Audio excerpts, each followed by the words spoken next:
वट सावित्री व्रत कथा पूजा विधि पढ़े विस्तार से, मिलेगा व्रत का संपूर्ण लाभ और फल। वट सावित्री व्रत कथा स्कंद पुराण में बताया गया। हर सुहागन स्त्री को वट सावित्री व्रत की पूजा करने के बाद वट सावित्री व्रत की कथा का पाठ जरूर करना चाहिए। स्कंद पुराण में बताया गया है कि वट सावित्री की कथा का पाठ करने से देवी सावित्री का ध्यान पूजन वट वृक्ष के नीचे करने से सुहाग की उम्र लंबी होती है और पति का प्रेम और सुख बना रहता है। इससे माता सावित्री की कृपा से घर में उन्नति भी होती है। तो आइए विस्तार से जानते हैं वट सावित्री व्रत कथा जैसा पुराण और पुस्तकों में दिया गया है, और साथ जानते हैं वट सावित्री व्रत की पूजा विधि, देवी सावित्री कौन है और किसी विधि विधान से वट सावित्री व्रत को करना चाहिए। तो वट सावित्री व्रत का संपूर्ण लाभ पाने के लिए हिंदी में पढ़ें स्कंद पुराण में वर्णित वट सावित्री व्रत की कथा विस्तार से। वट सावित्री व्रत कथा का वर्णन स्कंद पुराण में है। स्कंद पुराण में देवी सावित्री के पति सत्यवान की मृत्यु हो जाने पर सावित्री द्वारा पति के प्राण वापस लाने की कथा का जिक्र वट सावित्री व्रत कथा में किया गया है। इस कथा के विषय में कहा गया है कि यह कथा सौभाग्य प्रदान करने वाला है। इसलिए वट सावित्री व्रत के दिन वट वृक्ष के नीचे सुहागन स्त्रियों को वट सावित्री व्रत की इस कथा का विस्तार पूर्वक पाठ करना चाहिए और सुहागन महिलाओं को इस कथा को सुनना चाहिए। इससे सुहाग की उम्र लंबी होती है और वैवाहिक जीवन में प्रेम और सुख समृद्धि की प्राप्ति होती है। वट सावित्री व्रत कथा हिंदू धर्म में एक महत्वपूर्ण कथा है जो विवाहित महिलाओं द्वारा अपने पति की लंबी आयु और परिवार की सुख समृद्धि के लिए व्रत के रूप में मनाई जाती है। इस व्रत की कथा का मुख्य पात्र सावित्री और सत्यवान हैं। देवी पार्वती जी ने कहा, हे देवताओं के भी देवता, जगत के पति शंकर भगवान, प्रभास क्षेत्र में स्थित ब्रह्मा जी की प्रिया जो सावित्री देवी हैं, उनका चरित्र आप मुझसे कहिए। जो उनके व्रत का महात्म्य हो और उनके संबंध का इतिहास हो एवं जो स्त्रियों के पतिव्रत्य को देने वाला, सौभाग्यदायक और महान उदय करने वाला हो। तब शंकर भगवान ने कहा कि हे महादेवी, प्रभास क्षेत्र में स्थित सावित्री के असाधारण चरित्र को मैं तुमसे कहता हूँ। हे माहेश्वरी, सावित्री स्थल नामक स्थान में राजकन्या सावित्री ने जिस प्रकार से उत्तम वट सावित्री व्रत का पालन किया।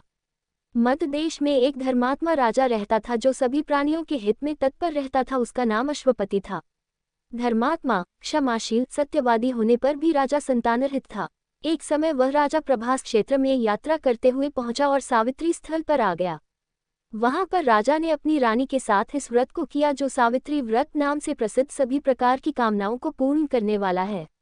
भूभुर्वः स्वः इस मंत्र की साक्षात मूर्ति बनकर स्थिति श्री ब्रह्मा जी की प्रिया सावित्री देवी उस राजा पर प्रसन्न हुई। कमंडलू को धारण करने वाली वह सावित्री देवी दर्शन देने के बाद पुनः अदृश्य हो गई। लेकिन देवी के दर्शन के पुण्य से कुछ दिनों बाद राजा अश्वपति के घर देवी के समान रूप वाली कन्या का जन्म हुआ जो देवी सावित्री के अंश से ही उत्पन्न हुई थी। देवी सावित्री की प्रसन्नता से प्राप्त तथा सावित्री की पूजा करने के बाद उत्पन्न कन्या का नाम भी सावित्री रखा गया। वह राजकन्या देवी लक्ष्मी के समान शोभित होती हुई बढ़ने लगी और धीरे धीरे सुकोमल अंगों वाली वह कन्या यौवनावस्था को प्राप्त हुई। नगरवासी उस कन्या को देखकर यही समझते थे कि वह कोई देवकन्या है। कमल के समान विशाल नेत्रों वाली एवं तेज से अग्नि के समान प्रज्वलित होती हुई वह सावित्री महर्षि भृगु द्वारा कहे हुए सावित्री व्रत को करने लगी। लक्ष्मी के समान सुशोभित वह कन्या एक दिन देवी सावित्री की पूजा के बाद पिता पास खड़ी हो गई। उस समय पुत्री की युवावस्था को प्राप्त हुई देखकर राजा ने मंत्रियों से सलाह किया। इसके बाद राजा ने सावित्री से कहा, हे पुत्री, तुम्हें योग्य वर को देने का समय आ गया है। मुझसे कोई तुम्हें मांगने के लिए भी नहीं आता और मैं भी विचार करने पर तुम्हारी आत्मा के अनुरूप वर को नहीं पा रहा हूँ। अतः हे पुत्री, देवताओं के निकट मैं जिस तरह से निंदनीय न हूँ वैसा तुम करो। मैंने धर्मशास्त्र में पढ़ा और सुना भी है कि यदि पिता के गृह में रहती हुई विवाह के पहले ही जो कन्या रजोधर्म से युक्त हो जाती है उसके पिता को बड़ा पाप लगता है। इसलिए हे पुत्री, मैं तुमको भेज रहा हूँ कि तुम स्वयं ही अपने योग्य वर ढूंढ लो। वृद्ध मंत्रियों के साथ शीघ्र जाओ और मेरी बात को मानो। इसके बाद जैसा कहते हैं वैसा ही होगा। ऐसा कहकर सावित्री घर से निकलकर राजर्षियों के साथ तपोवन की ओर चल पड़ी और वहां पहुंचकर माननीय वृद्धजनों को प्रणाम करके सभी तीर्थों और आश्रमों में जाकर पुनः मंत्रियों के साथ सावित्री अपने महल को लौट आई। यहाँ सावित्री ने पिताजी के साथ देवर्षि नारद जी को बैठे हुए देखा। आसन पर बैठे हुए नारद जी को प्रणाम करके मुस्कुराती हुई जिस कार्य के लिए वन में गई थी सारी बातें कहने लगी। सावित्री बोली, हे नारद जी, शाल्व देश में धर्मात्मा द्युमत्सेन नाम से विख्यात एक क्षत्रिय राजा हैं जो दैवयोग से नेत्रहीन हो गए हैं। रुक्मी नामक उनके एक सामंत ने उनसे राजपाट छीन लिया है और वह अपने पुत्र और पत्नी के साथ वन में रह रहे हैं। उनका पुत्र सत्यवादी और धर्मात्मा है, उसे ही मैंने मन में पति रूप में वरण किया है। नारद जी सावित्री के वचनों को सुनकर बोल पड़े, हे राजन, सावित्री ने यह बड़ा कष्टप्रद कार्य कर डाला। बाल बुद्धि होने से इसने केवल गुणवान समझकर सत्यवान को वरण कर लिया। सत्यवान मिट्टी के घोड़े बनाता है और घोड़े का चित्र भी बनाता है, इससे उसे चित्राश्व भी कहते हैं। सत्यवान दान और गुण में रंतिदेव के शिष्य के समान है, ब्राह्मणों की रक्षा करने वाला और सत्यवादी है। राजा ययाति के समान उदार, चंद्रमा के समान प्रिय लगने वाला, रूप में दूसरे अश्विनी कुमार के समान और द्युमत्सेन के समान बलवान है, लेकिन उसमें केवल एक दोष है, दूसरा कोई नहीं कि सत्यवान आज से ठीक 1 वर्ष पर क्षीणायु हो जाने से देहत्याग कर देगा। इस प्रकार नारद जी की बात सुनकर राजकन्या सावित्री ने राजा से कहा, राजा, लोग किसी से एक बार कोई बात कहते हैं, ब्रह्मवेत्ता एक ही बार कहते हैं और एक ही बार कन्या दी जाती है। ये तीनों कर्म एक ही बार किए जाते हैं, बार बार नहीं। दीर्घायु हो अथवा अल्पायु, गुणवान हो अथवा निर्गुण, वर को एक ही बार वरण कर लिया, अब दूसरे वर को वरण नहीं करूंगी। नारद जी ने कहा, हे राजन, यदि आपको उचित लगता हो तो अपनी पुत्री सावित्री का कन्यादान शीघ्र कर डालिए। राजा शुभ मुहूर्त विधि विधान पूर्वक सत्यवान के संग सावित्री का विवाह करवा दिया। सावित्री अपने पति को पाकर ऐसे प्रसन्न थी जैसे उसे पुण्यवान पुरुष स्वर्ग को पाकर प्रसन्न होता है। सावित्री उस सत्यवान के साथ आश्रम में रहते हुए नारद जी की कही हुई बात को याद करती रहती थी और उस दिन को गिनती रहती थी कि जब सत्यवान देहत्याग कर चले जाएंगे। जब सत्यवान के मरण के केवल 3 दिन शेष रह गए तब सावित्री ने निराहार रहने का व्रत लिया और तीसरे दिन सुबह स्नान करके देवता और पितरों का पूजन किया। फिर सास ससुर की चरण वंदना करके वह भी पति के साथ जंगल की ओर चल पड़ी। जंगल में लकड़ी काटते काटते अचानक से सत्यवान के सिर में दर्द होने लगा। सावित्री ने कहा कि आप कुछ देर मेरी गोद में सिर रखकर सो जाए, फिर हम आश्रम की ओर चलेंगे। जैसे ही सत्यवान सावित्री की गोद में लेटे वैसे ही सावित्री ने देखा कि सांवले पिंगलवर्ण वाले किरीटधारी पीत वस्त्र पहने हुए साक्षात सूर्य के समान उदित हुए पुरुष उनके सामने खड़े हैं।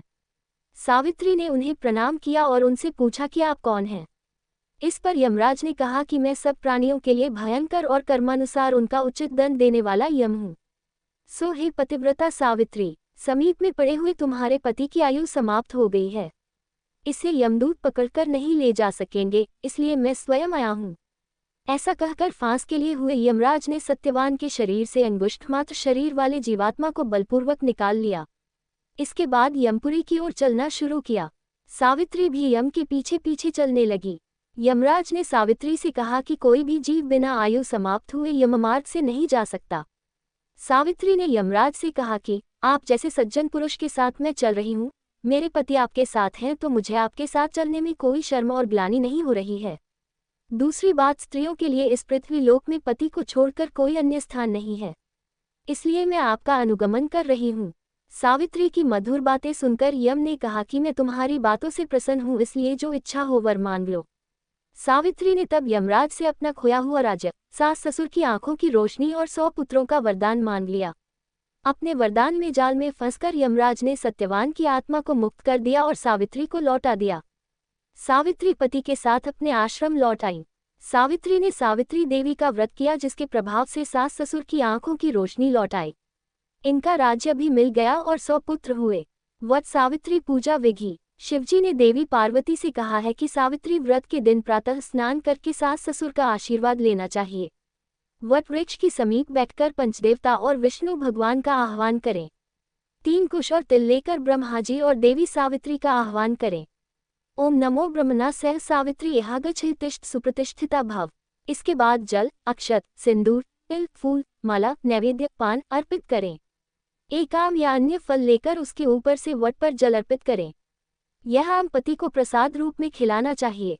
कच्चा सूत लपेटते हुए 7 या 21 बार वट वृक्ष की परिक्रमा करें।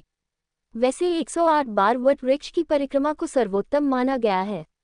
इस व्रत का पारण काले चने से करना चाहिए, क्योंकि काले चने के रूप में ही सावित्री को उसके पति के प्राण यमराज ने लौटाए थे।